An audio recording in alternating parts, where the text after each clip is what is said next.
Olá, queridos, graça e paz. Para a nossa reflexão do texto da carta de Paulo aos Romanos de hoje, vamos ler o capítulo 6, versículos de 8 a 10, que diz assim: Ora, se morremos com Cristo, cremos que também com Ele viveremos, pois sabemos que, tendo sido ressuscitado dos mortos, Cristo não pode morrer outra vez.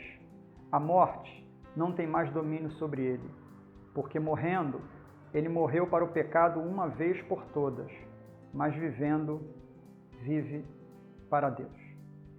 Bom, se na reflexão anterior nós vimos que Paulo estabeleceu o princípio da morte de Cristo em relação a nós, trazendo a verdade de que o velho homem ou o homem anterior que nós falamos morreu com Cristo, nesses versículos de 8 a 9, o apóstolo vai tratar do princípio e da implicação da ressurreição de Cristo também em relação a nós, o que quer dizer que nós também viveremos para sempre com Ele. Logo a seguir, o apóstolo vai trazer para nós a garantia de que a natureza da nossa ressurreição, ela é para sempre. No versículo 9, ele vai falar assim: pois sabemos que, tendo sido ressuscitado dos mortos, Cristo não pode morrer outra vez. Isso porque Cristo não foi ressuscitado.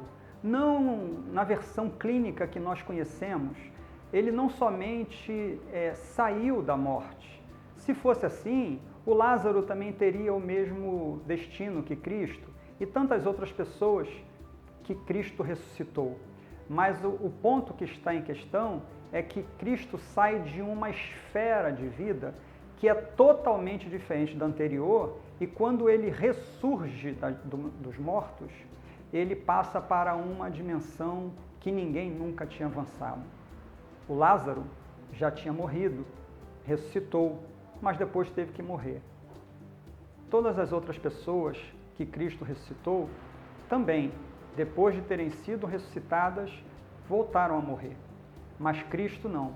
Cristo é o primogênito dentre os mortos. O que significa dizer o seguinte: por exemplo, em 1 Coríntios capítulo 15, versículo 20, Paulo também diz assim para a gente: no entanto, em realidade, Cristo ressuscitou dentre os mortos, sendo ele o primeiro dos frutos dentre aqueles que dormiram. Ainda em 1 Coríntios 15, 23, ele diz assim: contudo, cada um por sua vez, Cristo o primeiro, logo depois, os que são de sua propriedade na sua vinda. E ainda, Colossenses 1,18, Paulo fala assim: ele é a cabeça do corpo, que é a igreja. Ele é o princípio e o primogênito dentre os mortos, a fim de que em absolutamente tudo tenha supremacia. O que Paulo quer dizer com todos esses textos vinculados a esse versículo 9, que diz que, tendo Cristo sido ressuscitado, não pode morrer outra vez? Bom, a morte ela é a penalização do pecado. Como Cristo não tinha pecado, a morte não podia retê-lo.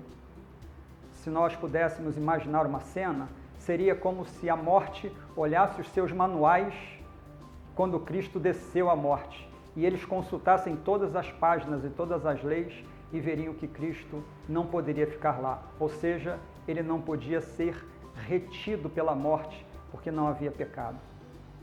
Aí nós temos outros dois textos paralelos que nos ajudam nessa interpretação.